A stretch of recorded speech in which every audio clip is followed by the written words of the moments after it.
I'll call security if you don't get that child out of my diner right now. The manager's voice boomed behind Dominique Taylor, who stood frozen between a terrified boy and the imposing man in a $5,000 suit. 10 minutes earlier, Dominique had broken every rule in the employee handbook. The brass bell had jingled at 10:50 p.m. 10 minutes to closing. A soaking wet boy stumbled in, designer clothes torn, bruise darkening his wrist. "Kitchen's closed," she should have said. Instead, "What can I get you, sweetie?"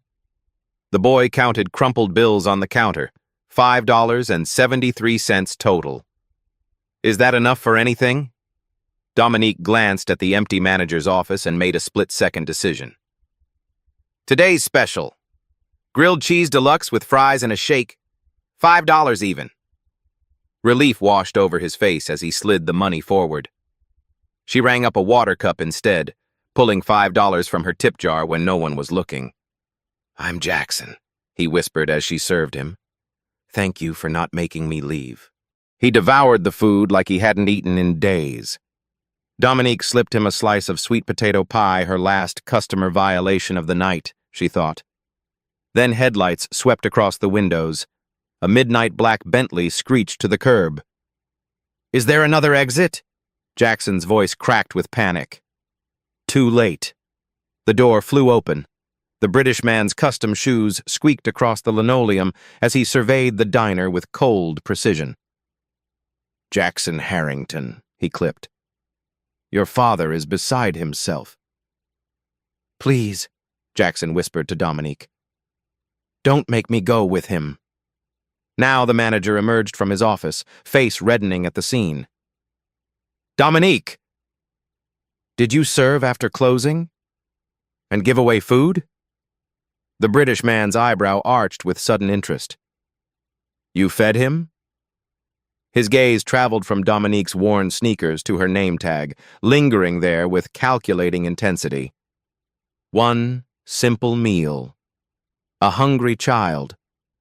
How could Dominique possibly know it would change everything? 2 weeks probation, and you're covering the missing $5.73. Stan's voice echoed through Rosetta's diner the next morning. Dominique nodded silently, refusing to defend herself. The diner's early light illuminated decades of history in the framed photographs on the walls, a black-owned business fighting to survive in West Philadelphia's rapidly gentrifying Parkside neighborhood. "You're lucky I don't fire you outright," Stan continued, mustache twitching with irritation. The original Rosetta, his grandmother, had believed in community first, profit second. Stan had different priorities since corporate investors backed his expansion plans. "Third violation this month," he muttered, though they both knew the previous violations were fabricated. Like when customer receipts mysteriously disappeared from Dominique's section, or when complaints materialized from patrons no one remembered serving. Her co-worker Aisha shot her a sympathetic glance. They both recognized the pattern. The only two black waitresses consistently assigned the worst sections, scrutinized for infractions white employees committed without consequence. Outside, a construction crew demolished another historic row house to make way for luxury condominiums. Parkside Renaissance, the glossy brochures called it. Locals called it something else entirely. At her apartment 6 blocks away, Dominique unlocked 3 separate deadbolts. The building superintendent had promised to fix the heating for months. She placed an aluminum pot beneath a fresh ceiling leak before changing into her nursing assistant uniform for her second job. Her phone buzzed, the nursing home administrator. "Taylor, we're overstaffed today. Stay home." Translation, budget cuts. Half a shift's wages vanished. Dominique closed her eyes, recalculating. Rent due in 9 days. Mom's medication refill tomorrow. Her culinary school application fee deadline next week. She ran her fingers across the one true luxury in her possession. A handcrafted Japanese santoku knife gifted by Chef Laurent when she'd apprenticed briefly at his restaurant. "You have the hands of a chef," he'd said. "Don't waste them." The $900 knife represented everything she couldn't quite reach. Her phone chimed with a text from her mother. Lab results back. Doctor wants to try new treatment. Insurance denied. $2,300. Dominique's shoulders slumped. Her mother had raised her alone after her father was incarcerated for a crime he didn't commit, working 3 jobs until lupus forced her into early retirement. Now Dominique carried that same weight. Later, at Rosetta's, Dominique served a table of real estate developers. They spoke loudly about urban renewal, while leaving insultingly small tips.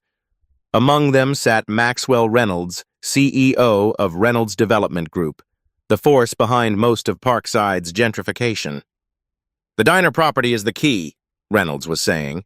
Once we acquire it, we control the entire block. Dominique nearly dropped her coffee pot. Stan had promised the staff Rosetta's wasn't selling. Problem is, another developer said, some stubborn tenants in those old apartments behind the diner. Mostly Section 8, but they're organized. Reynolds smirked. Nothing a few building code violations can't fix. Or maybe a nice water main issue. They'll be gone by spring. Dominique lived in those exact apartments. Her mother, too. After her shift, Dominique found a notice taped to her apartment door. Notice of inspection. Water system upgrades require access to all units. Service interruptions expected. The Reynolds Development Group logo gleamed at the bottom of the page. The same day, an email arrived from the Culinary Institute. Due to high demand, application fees have increased to $150. Dominique had saved exactly $75. That night, she soaked her swollen feet in Epsom salts while studying old cookbooks by flashlight. Power conserved to save on electricity. The walls of her apartment featured one splash of color, a framed photograph of Rosetta herself from 1968, standing proudly before the newly opened diner. Her grandmother had sewn the original diner uniforms on the vintage Singer sewing machine Dominique now kept beside her bed, her second prized possession. She was failing to hold together what generations before her had built. The thought kept her awake long after her feet stopped aching. 3 days after the Jackson incident, Dominique arrived at Rosetta's to find her shifts cut in half. Stan claimed budget adjustments, but Aisha's schedule remained untouched. The morning rush hit hard with Dominique covering twice her usual tables. Order up! The cook slapped the bell. 3 plates balanced up her arm, Dominique navigated the crowded diner. A customer stuck out his foot accidentally. He'd insist later, sending her crashing to the floor. Plates shattered. Coffee splashed across her uniform. That's coming out of your pay, Stan called without looking up from his phone. By noon, her tips barely covered the broken dishes. Dominique retreated to the bathroom, pressing damp paper towels against her eyes. When she emerged, a familiar black Bentley idled outside the diner. The British man Jackson's handler strode in, scanning each booth with military precision. His gaze locked onto Dominique. A word. His business card read, Victor Chambers, Chief of Security, Harrington Global Industries.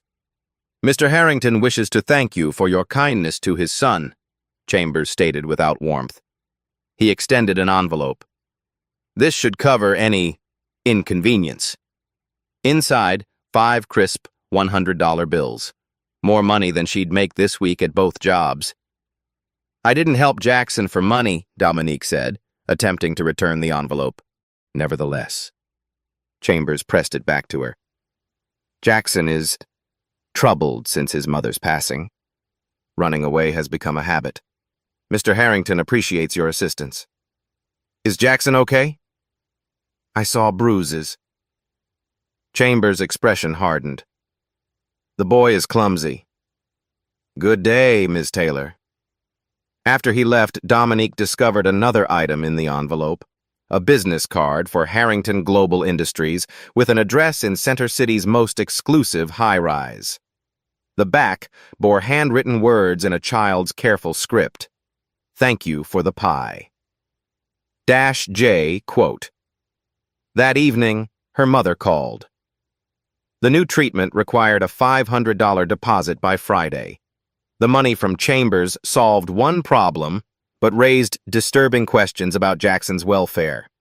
The following morning, Reynolds Development Group representatives canvassed the apartment building, offering generous relocation packages to vacate within 30 days. Most offers were insultingly low. Elderly residents who'd lived there for decades were given the worst terms. Dominique organized an emergency tenant meeting in the building's laundry room. 20 neighbors crowded the small space as she explained what she'd overheard at the diner. A community organizer named Marcus took names for a formal complaint. "They're creating utility emergencies to force us out," Marcus explained. "It's illegal, but they're banking on us not having resources to fight back." Returning to her apartment, Dominique found her door unlocked. Nothing seemed missing, but everything felt disturbed. The photograph of Rosetta slightly askew. Her culinary school application moved from the table to the counter. Her phone pinged with a text from an unknown number. "Mind your business. Service workers should serve, not eavesdrop." Cold fear spread through her chest. Someone had been watching her, listening. At work the next day, Reynolds himself sat in her section with Stan, deep in conversation. They fell silent when she approached. Reynolds' smile never reached his eyes. "The famous sweet potato pie, please," he ordered. "I hear it's unforgettable." How could he know about the pie she'd given Jackson? Unless... After her shift, Stan called her into his office. "Customer complained about hair in their food." "Your section." "That's impossible." "I've written you up." One more incident means termination. Outside the diner, Chambers leaned against the Bentley, watching. He'd been there all afternoon. When their eyes met, he made a show of checking his watch, waiting her out. That night, Dominique found water pouring from her ceiling.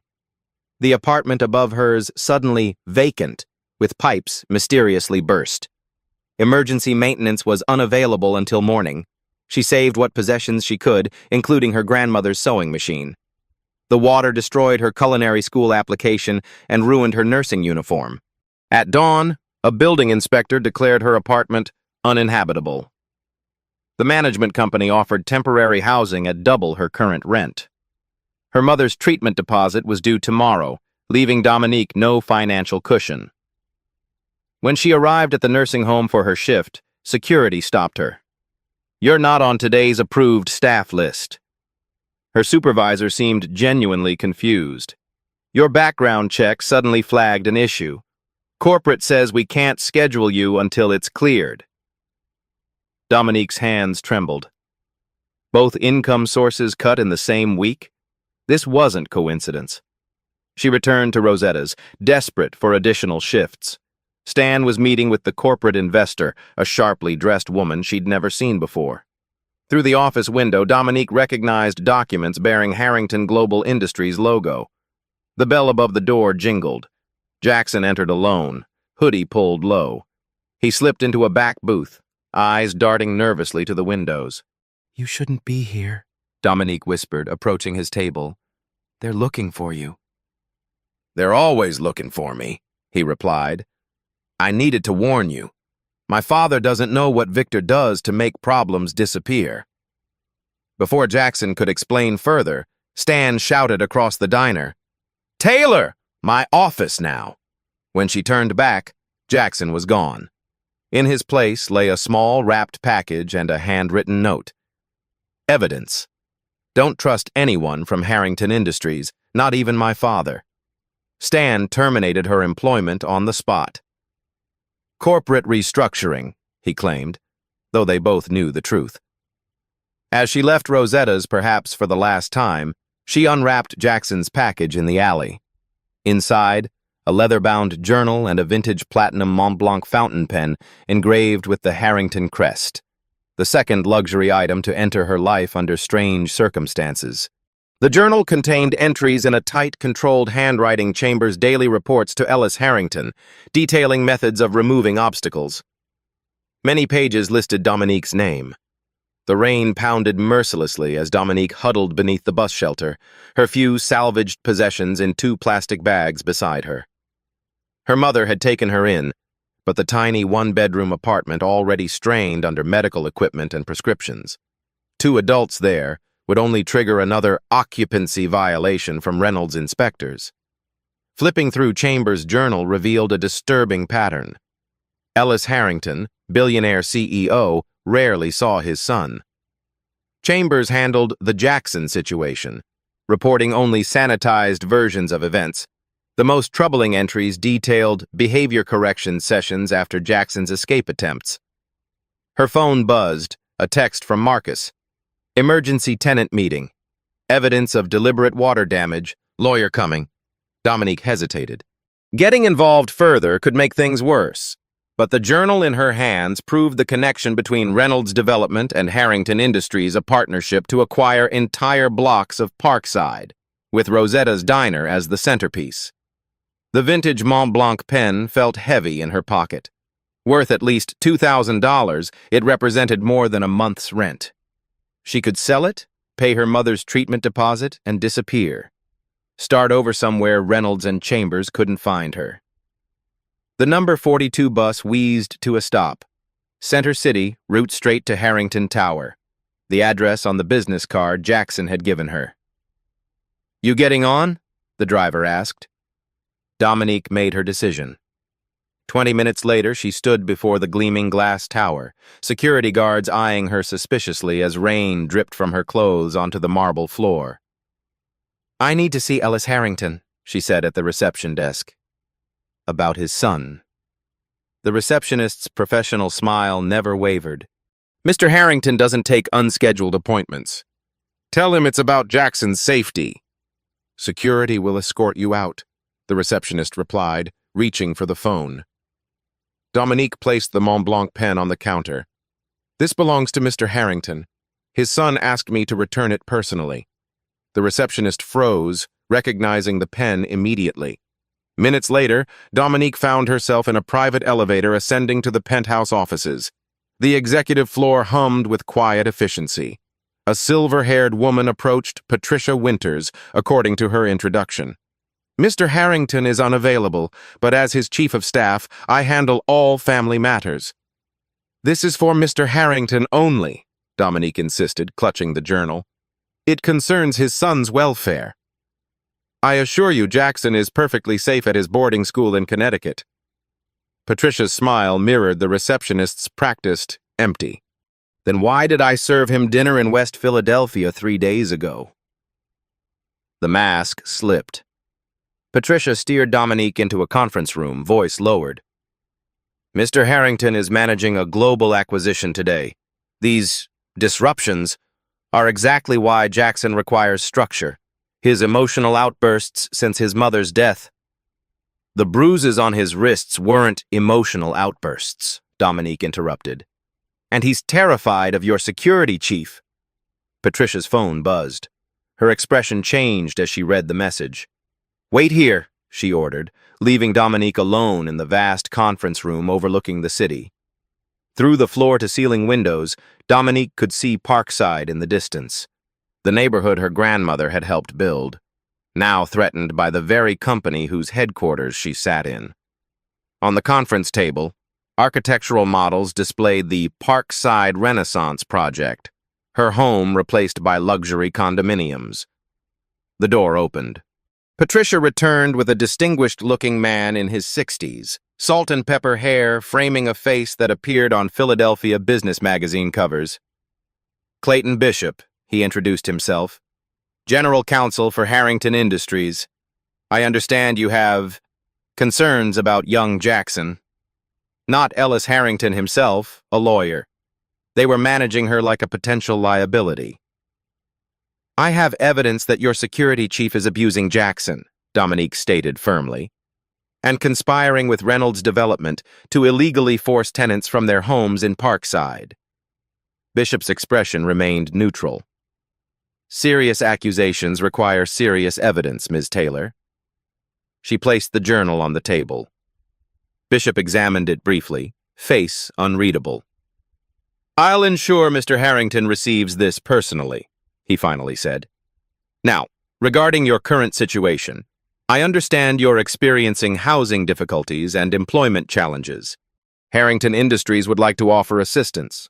The bribe came wrapped in corporate language: relocation compensation, confidentiality agreement, career opportunity in another city. The subtext was clear: take the money, disappear, forget Jackson. I don't want your money, Dominique said. I want to speak directly to Ellis Harrington about his son. Bishop's smile tightened. Mr. Harrington values his privacy, especially regarding family matters. Now, our offer is generous but time-sensitive. Behind him, Patricia made a subtle gesture to the security guard positioned outside the glass door. I need to use the restroom, Dominique said suddenly, gathering her things. Patricia pointed down the hall. Second door on the left. Security will escort you.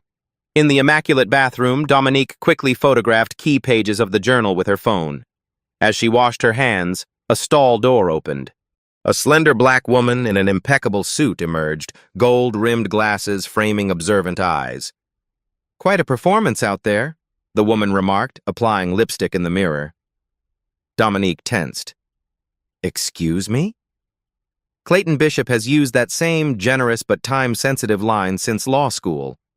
She extended a business card. Zoe Michaels, Executive VP of Operations. The card featured the same Harrington Industries logo, but unlike the others, this one felt authentic. I just want to help Jackson, Dominique said cautiously. I've worked with Ellis Harrington for 15 years, Zoe replied. If what you're saying about his son is true, he would want to know. Ellis is in Hong Kong until tomorrow, and he's unaware of Chambers' methods. The company operates differently when he's away. Why should I trust you? You shouldn't. Trust no one here? Zoe checked her watch. They've already called Chambers. He's on his way up. If you have proof, now isn't the time. Zoe scribbled something on her card. My personal number. Ellis lands at 11 p.m. tomorrow. Call me after. She straightened her blazer. Now, I suggest you leave through the service elevator. Third floor, employee cafeteria. Your bathroom visit has become suspiciously long. Minutes later, Dominique slipped through the service entrance onto a side street just as Chambers' Bentley pulled up to the main entrance. Her phone buzzed with a text from an unknown number. Smart move. Z. That evening, she joined the tenant meeting in Marcus's apartment. 20 neighbors crowded the small space as a housing attorney laid out their options. The evidence Dominique provided photos of deliberate water damage. The connection to Harrington Industries strengthened their case. We can file for an emergency injunction, the attorney explained, but these companies have deep pockets and deeper political connections. As the meeting concluded, Dominique noticed a familiar face, an elderly man who worked in Rosetta's kitchen. He approached slowly. Miss Dominique, a boy came to the diner looking for you today. Left this. He handed her a napkin with an address scrawled in the same careful handwriting. Fairmont Park Boathouse, noon tomorrow. Important. J. The pieces were connecting. Jackson, the journal, Zoe's warning, Ellis Harrington's return, everything converging in the next 24 hours. Dominique's simple act of kindness had pulled her into something far bigger than a hungry child and a free meal. That night, her mother's condition worsened, the need for the specialized treatment now urgent. Without insurance approval, the $2,300 deposit stood between her mother and relief. The Mont Blanc pen sat on the nightstand, a possible solution and a certain betrayal. Sometimes kindness requires courage more than sacrifice, her grandmother had always said. Dominique would need both to survive what was coming. Noon sunlight dappled the historic Fairmont Park boathouse as Dominique approached cautiously. The park offered neutral ground public enough for safety, secluded enough for privacy. She'd taken precautions, asking Marcus to wait nearby. Jackson sat alone on a bench, feeding ducks with torn bread pieces. No sign of Chambers or other Harrington security. The boy looked smaller in daylight, shoulders hunched beneath his designer hoodie. "You came," he said, relief flooding his face. "Your note said it was important." Dominique sat beside him, scanning for surveillance. "Dad's coming home tonight. Victor doesn't know I know." Jackson's voice dropped to a whisper. "He tells Dad I'm at boarding school, but I've been locked in the penthouse for weeks." Why would Chambers lie about that? Because Dad wanted me in regular school after Mom died. Victor convinced him I was unstable, needed specialized care. Jackson's fingers made bitter air quotes. But really, Victor handles Dad's problem people. "I heard him talking about you." Dominique's stomach tightened. "Me?" "He told Reynolds you were interfering with their development plan. Said you had unexpected connections and needed to be neutralized." A jogger passed too slowly, eyes lingering. Jackson tensed. "We should move." They walked deeper into the park, Jackson explaining between breaths. "Victor needs that diner property. Something about access to underground utility tunnels for the whole development. Dad signed off on the project but doesn't know Victor's methods." "Why help me? You don't even know me." Jackson stopped walking. "You were kind when you didn't have to be." "Nobody's been kind since Mom died." The simple truth of a child cut through all complexity.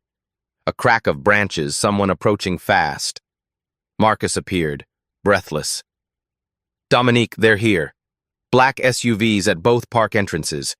Jackson's face drained of color. "Victor." "There's another way out," Marcus said. "Through the maintenance area. My cousin works here." As they hurried along hidden service paths, Jackson grabbed Dominique's arm. "I forgot to give you something." He pressed a small USB drive into her palm. "Mom's files. She was investigating Victor before she died. Dad doesn't know." Marcus led them to a service gate where his cousin waited with a maintenance cart. "I can get the boy to the south entrance," the cousin offered. "Less likely they're watching there." Dominique faced an impossible choice: stay with Jackson or separate to improve his chances of escape. "Go," she told him. "I'll make sure your father gets this." Jackson hesitated, then hugged her fiercely. "Be careful. Victor never loses." As the maintenance cart pulled away, Dominique and Marcus doubled back through the park's densest section. They'd nearly reached the west exit when Dominique's phone rang, an unknown number. "Miss Taylor?"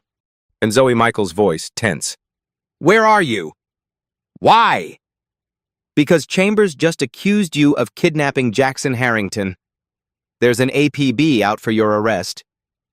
Dominique froze. "That's insane. Jackson sought me out."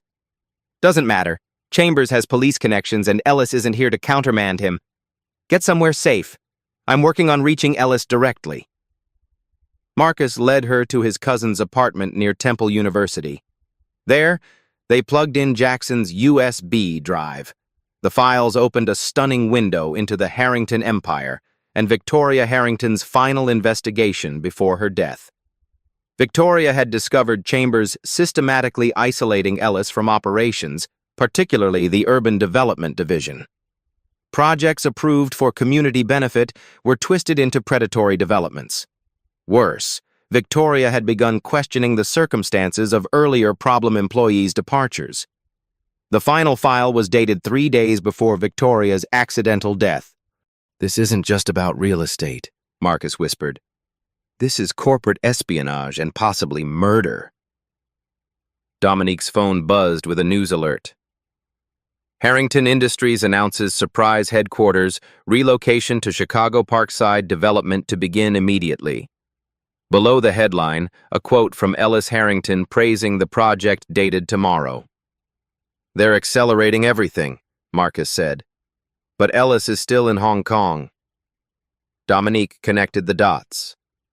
Chambers is making moves while Ellis is unreachable, creating situations that can't be undone once he returns. Another text from Zoe confirmed their theory. Ellis's flight diverted to L.A. Mechanical issues. Chambers executing contingency plan. Stay hidden. Dominique's mother called next. Police had questioned her, searched her apartment. The treatment deposit deadline had passed. The hospital was discharging her tomorrow. Every path forward seemed blocked. Then Dominique's phone chimed with a final text, this one from a different unknown number. Miss Taylor, this is Ellis Harrington. We need to talk. Now. Attached was a private video call link.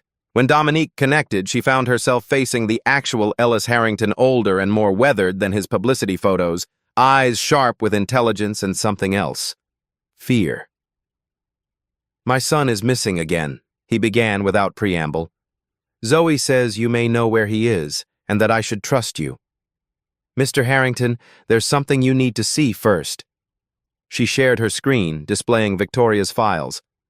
Ellis's expression transformed as he absorbed his late wife's final investigation and the evidence of Chambers' betrayal. Chambers told me Jackson was having another episode, Ellis said quietly, that he'd run away from his therapeutic boarding school. There is no school, is there? No, sir. Jackson's been virtually imprisoned in your penthouse. Those episodes are escape attempts. Ellis's composure cracked. Where is my son now? Safe. Away from Chambers. She hesitated. There's more. About Reynolds' development and what's happening in Parkside.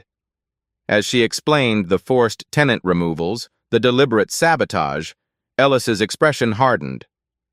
The Parkside project was supposed to be Victoria's legacy affordable housing, community ownership. She grew up there. The revelation stunned Dominique. You're from Parkside? Victoria was. Met her when she waited tables at a diner to put herself through Wharton. His voice softened with the memory. I promised her we'd protect her neighborhood.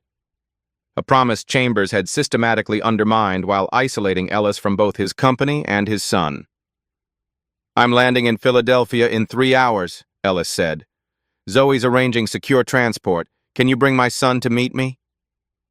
Yes, but Chambers has reported me for kidnapping. Police are looking for me. Ellis's eyes flashed. I'll handle that immediately, Ms. Taylor. Thank you for protecting Jackson when I failed to. After the call ended, Dominique sat in stunned silence. The simple meal she'd offered a hungry child had unraveled a conspiracy reaching to the highest levels of Harrington Industries. What now? Marcus asked. Now we get Jackson to his father, she replied, and hope Ellis Harrington keeps his promises better than he keeps his employees in check. Rain lashed the windows of Marcus's cousin's apartment as Dominique paced the worn carpet. The plan seemed simple. Marcus would collect Jackson from the safe location and bring him to meet Ellis at a private airfield outside the city. Dominique would deliver the complete evidence journal, USB drive, and photographs. Her phone buzzed with updates from Zoe. Ellis landing soon? Chambers, still unaware. Then disaster struck in rapid succession. First, Marcus called in a panic. Police just raided my aunt's house. They're checking all family properties. I can't get to Jackson. Before Dominique could process this, her mother's neighbor called. Police just took your mama to the station for questioning. They're saying you kidnapped some rich white boy. News alerts flooded her phone. Kidnapping suspect sought in Harrington Air disappearance. Her DMV photo plastered across local media. Dominique's vision blurred with tears of rage. How had Chambers orchestrated this so quickly? Her phone rang. Zoe. Chambers knows Ellis is returning early. He's deployed private security to the airport. They'll intercept Ellis before he reaches the terminal. Can't you warn him? Ellis isn't answering. Something's jamming communications with his plane. Another call, unknown number. Dominique answered cautiously. Miss Taylor. Reynolds' smooth voice oozed through the speaker. Such an unfortunate situation. Police searching for you, your mother detained, your reputation ruined. But there's a simple solution. What do you want? The USB drive, the journal, your phone with those incriminating photos, everything? Bring them to the Parkside Development Office in 1 hour. Come alone, and this all disappears. Your mother goes free, charges dropped, perhaps even a generous relocation package. And if I refuse? Your mother's health is quite fragile, isn't it? Detention centers aren't known for their medical care. After hanging up, Dominique tried reaching Zoe again, straight to voicemail. She attempted Ellis's secure line, disconnected. Even Marcus wasn't answering. She was completely alone. Rain soaked through her clothes as Dominique approached the Reynolds development office, a gleaming temporary structure on the site of 3 recently demolished historic homes. Security cameras tracked her movement. The door unlocked automatically. Inside, Reynolds sat behind a mahogany desk, Chambers standing at his shoulder.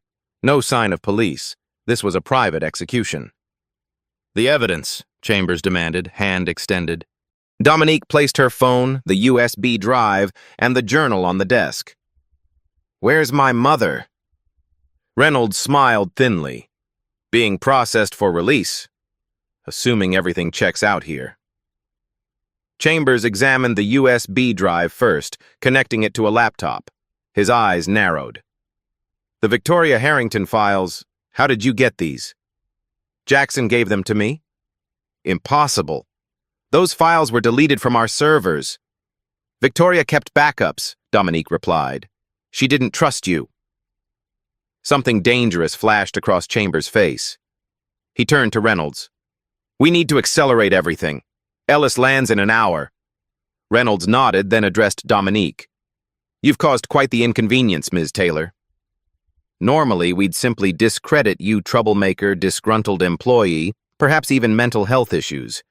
But you've connected too many dots." "Where's Jackson?" she demanded.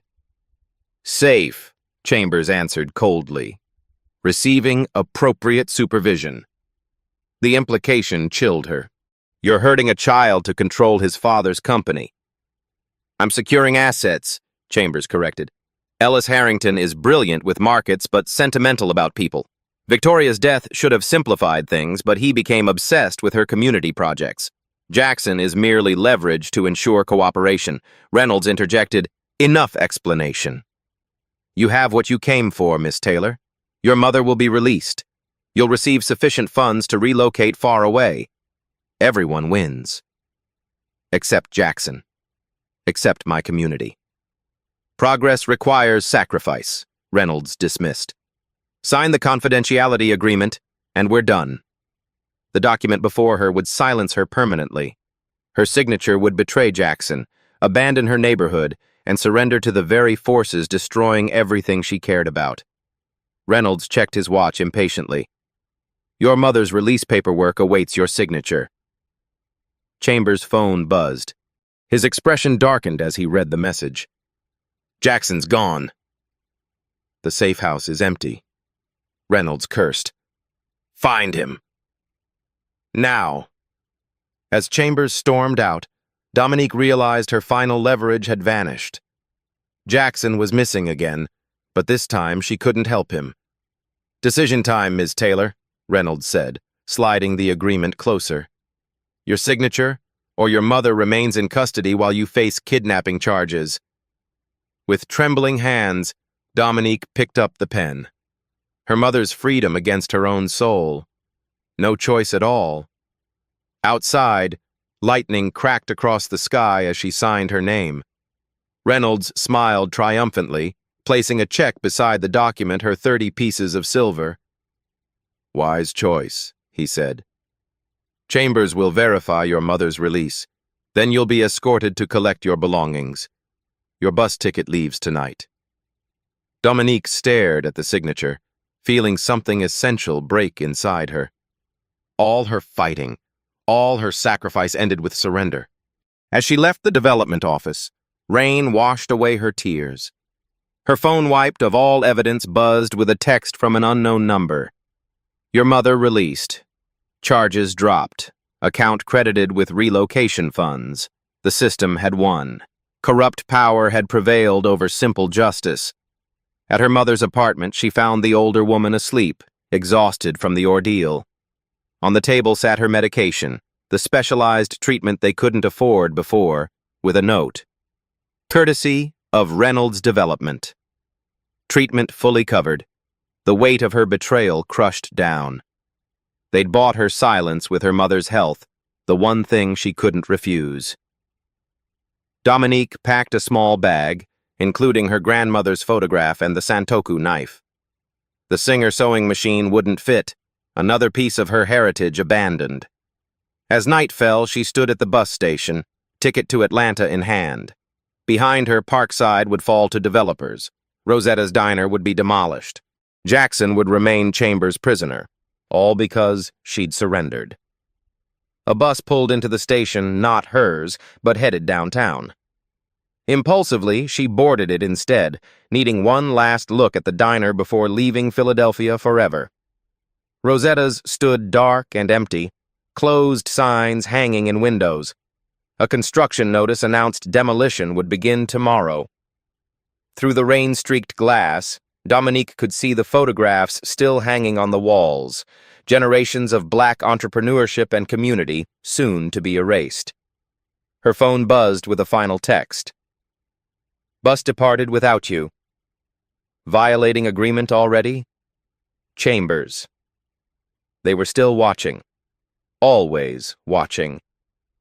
As she turned to leave, a small figure huddled in the alley beside the diner caught her attention. Jackson, soaked and shivering. "They're looking everywhere for you," she whispered, pulling him into the shadow of the doorway. "Dad's plane landed," he said through chattering teeth. "But Victor's men took him somewhere." Not home. The final piece of Chambers' plan, Ellis Harrington would disappear until all contracts were signed, all properties demolished, all evidence eliminated, including witnesses. "I signed an agreement," Dominique admitted. "I can't help anymore." Jackson's eyes, so like his mother's, held no judgment. "You helped when it mattered. That's why I came back." In that moment, Dominique realized the true price of her surrender, not just her community or her dignity, but this child's faith in the possibility of kindness without agenda. The rain intensified as a black SUV cruised slowly past the diner, searchlights sweeping the street. "We need to move," Dominique whispered, guiding Jackson deeper into the alley as the SUV circled back. "They're sweeping the neighborhood." "We can't outrun them," Jackson said. "Victor has people everywhere." Dominique assessed their limited options. The tenant meeting location was compromised. Marcus unreachable. Every avenue of escape monitored. They needed a place Chambers wouldn't think to look. "This way," she decided, leading Jackson through a maze of service alleys behind the commercial strip. They emerged at a dilapidated building with faded signage. Rose's Soul Food, established. 1952. "My grandmother's first restaurant," Dominique explained, retrieving a key from beneath a loose brick. "Closed 20 years ago, but family still owns the building." Inside, dust covered abandoned counters and tables.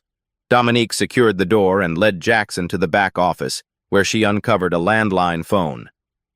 "Who can we call?" Jackson asked. "Victor monitors everything." "Not everything." Dominique dialed a number she'd memorized, Zoe's personal line. No answer. She tried again. Nothing. Jackson pulled Victoria's phone from his pocket, a second device Chambers didn't know about. Mom always kept a backup. The display showed one saved contact, emergency protocol. "That's it," Dominique realized. "Your mother created contingencies in case something happened to her." When they called, a computerized voice answered, "Harrington security verification required." Jackson spoke clearly. "Jackson Alexander Harrington. Authorization Bluebird." The line clicked. "Verification accepted. Emergency protocol activated." Minutes later, the phone rang.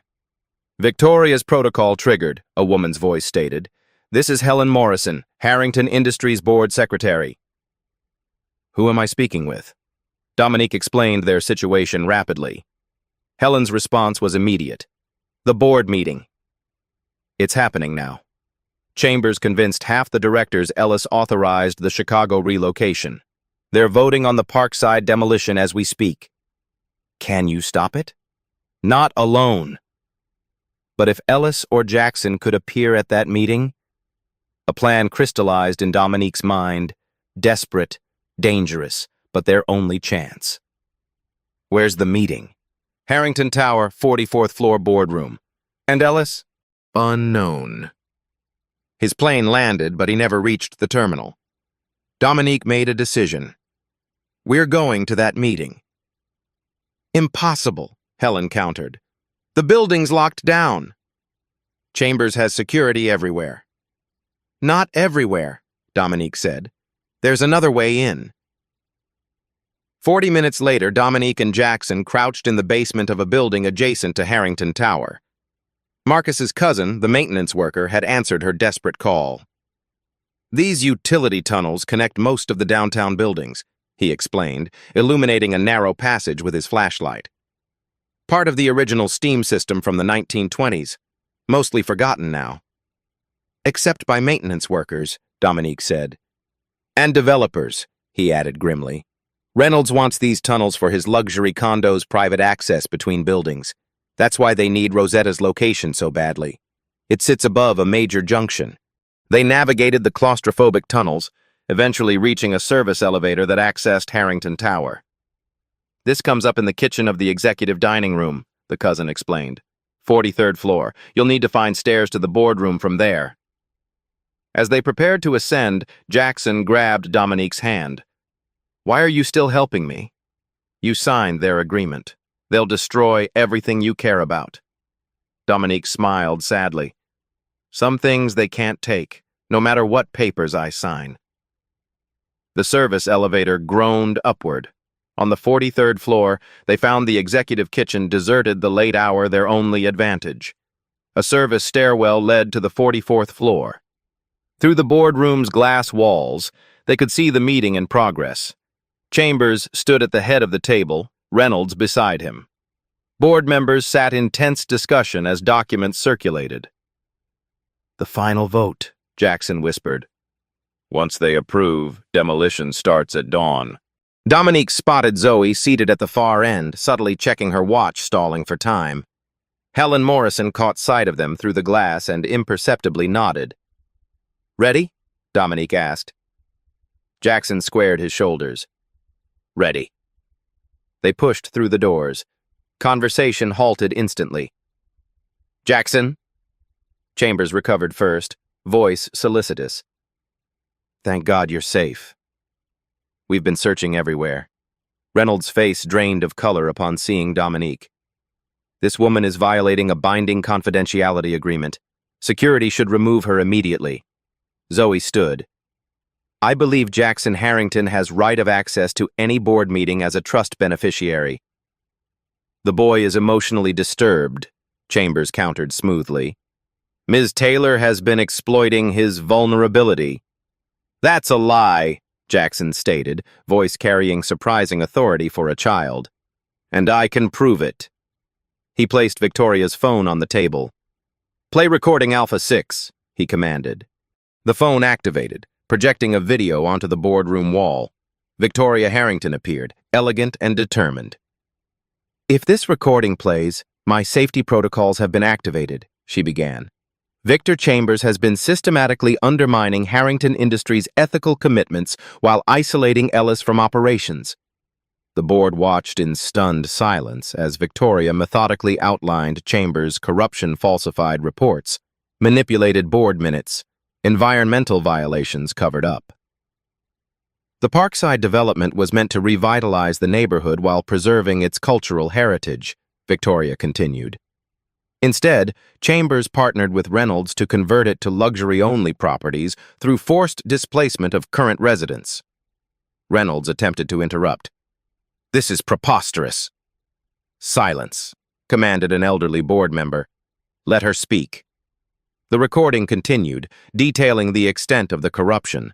As it concluded, Victoria's expression grew solemn. If you're seeing this, I may no longer be able to protect our company's integrity or my family. Please remember what Harrington Industries was meant to stand for. When the recording ended, the boardroom erupted in chaos. Chambers shouted over the din, "These are fabrications!" Ellis approved the revised Parkside plans. He signed the relocation order himself. Did I? A new voice cut through the noise. Ellis Harrington stood in the doorway, suit rumpled, escorted by 2 FBI agents. The grand twist landed like a thunderclap. "Dad!" Jackson ran to his father, who embraced him fiercely. "Victor Chambers and Maxwell Reynolds," one agent announced, "you're under federal investigation for wire fraud, racketeering, and conspiracy." Chambers lunged toward a side exit. The second agent blocked his path. "We also have questions about Victoria Harrington's accident." Ellis approached Dominique, still holding his son. "Miss Taylor, it seems I owe you a debt I can never repay." "How did you escape Chambers' men?" she asked. Ellis smiled grimly. "I didn't. They delivered me directly to federal agents. Seems Zoe had contacted them weeks ago with suspicions. They've been building a case but needed Chambers to make a decisive move." Dominique turned to Zoe, who nodded confirmation. "Victoria started the investigation. I finished it." As FBI agents led Chambers and Reynolds away in handcuffs, Ellis addressed the board. "The vote on the Parkside development is indefinitely postponed, and we have significant amends to make." One director objected. "The Chicago relocation contracts are signed. Demolition permits issued for tomorrow." "Then we have work to do tonight," Ellis replied, "starting with this." He picked up Victoria's phone and activated another recording, this one showing Chambers practicing Ellis's signature, then applying it to documents while Ellis was overseas. "True power isn't measured by wealth accumulated, but by the dignity restored to those wrongfully harmed," Ellis stated, Victoria's principle clearly guiding his words. The evidence was irrefutable. The board unanimously voted to rescind all decisions made under false pretenses. As the meeting adjourned, Ellis turned to Dominique. "My wife believed in Parkside's renewal, one that lifted the community rather than displaced it. Will you help us honor her vision correctly this time?" Before she could answer, Dominique's phone buzzed with a news alert. "Breaking! FBI raids Reynolds Development." Parkside demolition halted. Justice had arrived with stunning swiftness. But for Dominique, the greater miracle was standing before her. A father reunited with his son because she'd once chosen kindness over protocol. 3 months later, Dominique stood in the gleaming kitchen of the renovated Rosetta's Diner, morning sunlight streaming through windows emblazoned with the original 1968 logo. The historic building had been restored rather than demolished, now serving as both a functioning restaurant and the headquarters for the Parkside Community Development Trust. She ran her fingers across the custom-built prep station, crafted from reclaimed wood from the neighborhood's oldest structures. Her grandmother's recipes, once prepared on a 2-burner stove in a cramped apartment, would now be served in a state-of-the-art kitchen under her direction as executive chef and co-owner. The bell above the door jingled. Ellis and Jackson Harrington entered, the boy now healthier and more animated than the hungry child she'd fed months earlier. "Is it really happening today?" Jackson asked, excitement brightening his features. Dominique nodded. "Certificates arrived this morning. Everything's official." Ellis surveyed the space with satisfaction. Victoria would have loved this, preservation with purpose. The past 3 months had transformed more than just the diner. After Chambers and Reynolds were indicted on multiple federal charges, Ellis had restructured Harrington Industries' approach to urban development. The Parkside project was completely redesigned with community input, preserving historic structures while creating affordable housing and business opportunities for local residents. Most surprisingly, Ellis had offered Dominique a partnership. The Harrington Foundation would provide capital to reopen Rosetta's under her management, with profits supporting culinary training programs for neighborhood youth. "Your mother's feeling better?" Ellis inquired. "Much better," Dominique confirmed. The specialist you recommended worked miracles. She's talking about volunteering for the cooking classes once we launch. Her mother's treatment, fully covered now by the Harrington Employee Health Plan, had stabilized her condition dramatically. The same plan that covered Dominique as the diner's co-owner. Outside, a small crowd gathered for the official reopening ceremony. Marcus stood among the tenant association members, all of whom had received favorable lease renewals. The housing attorney who'd helped organize their resistance was now heading the Parkside Preservation Committee, funded by Harrington Industries as part of their settlement with the city. Aisha, rehired as the diner's first staff member, arranged fresh flowers on the counter. "Channel 6 is here," she called out, "and the mayor just arrived." Dominique straightened her chef's jacket, a gift from Ellis, custom-made by the same atelier that had served Philadelphia's finest restaurants for generations. Her name was embroidered above the heart, with a small silhouette of her grandmother's sewing machine underneath. As she prepared to address the gathering, Dominique retrieved her final treasure from beneath the counter, her grandmother's vintage Santoku knife, now professionally restored and nestled in a hand-carved wooden case created by a local artisan. The third luxury item in her possession, but unlike the others, this one represented continuity rather than disruption. The ceremony proceeded with speeches from community leaders and Ellis, who spoke movingly about his late wife's vision for equitable development. When Dominique's turn came, she kept her remarks simple. Rosetta believed feeding people was about more than filling stomachs, she said. It was about nourishing community. Today, we continue that tradition. The ribbon cutting was followed by a feast featuring Dominique's modern interpretations of her grandmother's soul food classics. Critics from Philadelphia's top publications sampled her cooking, including the sweet potato pie that had started everything. Later, as the celebration continued, Ellis drew Dominique aside. "There's something else," he said, presenting an envelope. The board insisted. Inside was a checker portion of the settlement against Reynolds Development for discriminatory practices. The amount made her breath catch. "This is too much," she protested. "It's exactly right," Ellis countered. "Justice isn't complete without restitution." Behind them, Jackson helped serve pie to elderly neighbors who shared stories about the original Rosetta. The boy who had once been isolated in a penthouse now thrived among people who treated him as simply himself, not an heir to billions. As evening approached, Dominique found a moment of solitude in the kitchen. She placed her grandmother's photograph in a place of honor above her workstation. The simple act of kindness that had started this journey, feeding a hungry child, had multiplied beyond imagination. Her phone chimed with a notification from the culinary school where she'd once been unable to afford application fees. They wanted her to teach a master class. Sometimes the most revolutionary act is refusing to accept that kindness must be sacrificed for survival, she thought, understanding now what her grandmother had always known. Outside, the restored neon sign of Rosetta's Diner illuminated the street for the first time in years, a beacon in a neighborhood that would remain home to those who had built it. 1 year later, Dominique stood in the doorway of Rosetta's Diner, watching the graduation ceremony unfold in the community garden across the street. 20 students in chef's whites received their culinary certificates, the first graduating class of the Parkside Culinary Arts program she had established. The garden itself had been built on land once slated for luxury condominiums.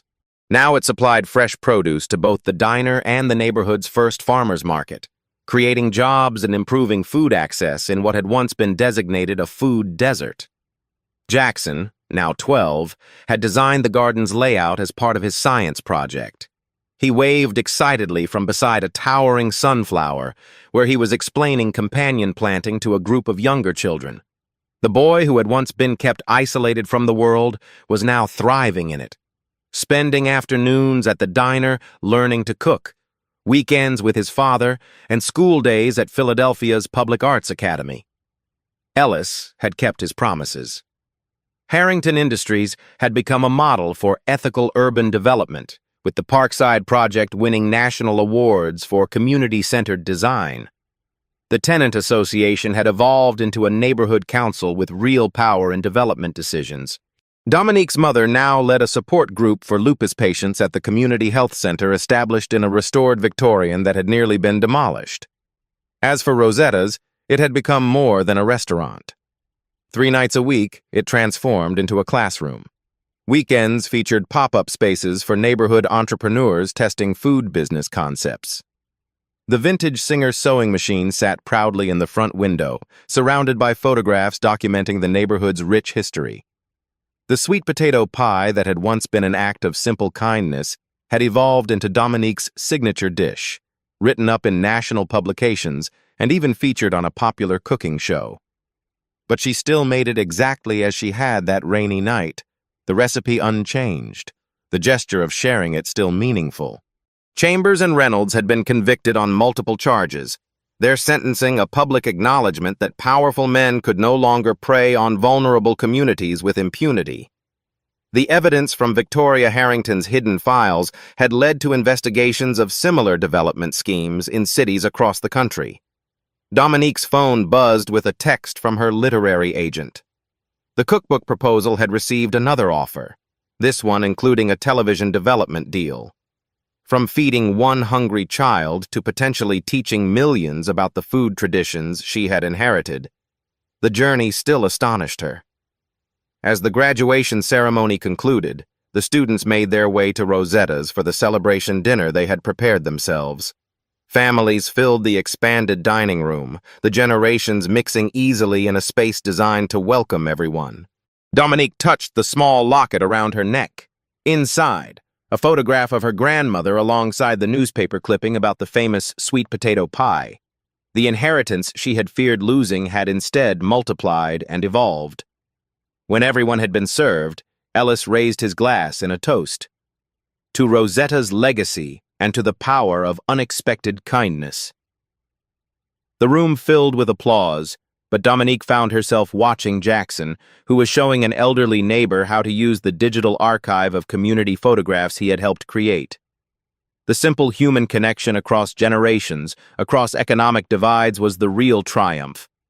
Have you ever experienced a moment when a small act of kindness offered without expectation of return changed everything? Maybe you were the giver, or perhaps the receiver. In a world that often rewards calculation over compassion, these moments remind us of our shared humanity. A meal offered, a hand extended, a child protected. These seemingly small gestures can ripple outward in ways we never anticipate. Share your story of unexpected kindness with #KindnessWins, and help us remember that sometimes the most powerful force for change is simply seeing another's hunger and choosing to respond. If this story touched your heart, don't keep it to yourself. Hit like to tell us this resonated with you, and subscribe to Beat Stories for more powerful narratives that remind us what truly matters. Each week, we bring you authentic stories of triumph, justice, and unexpected kindness that mainstream media overlooks. Sometimes the most powerful revolutions don't come with noise, just one person standing their ground. At Beat Stories, we highlight those moments that shift the balance. If this story moved you, hit subscribe, because every week we bring real stories that shake the system.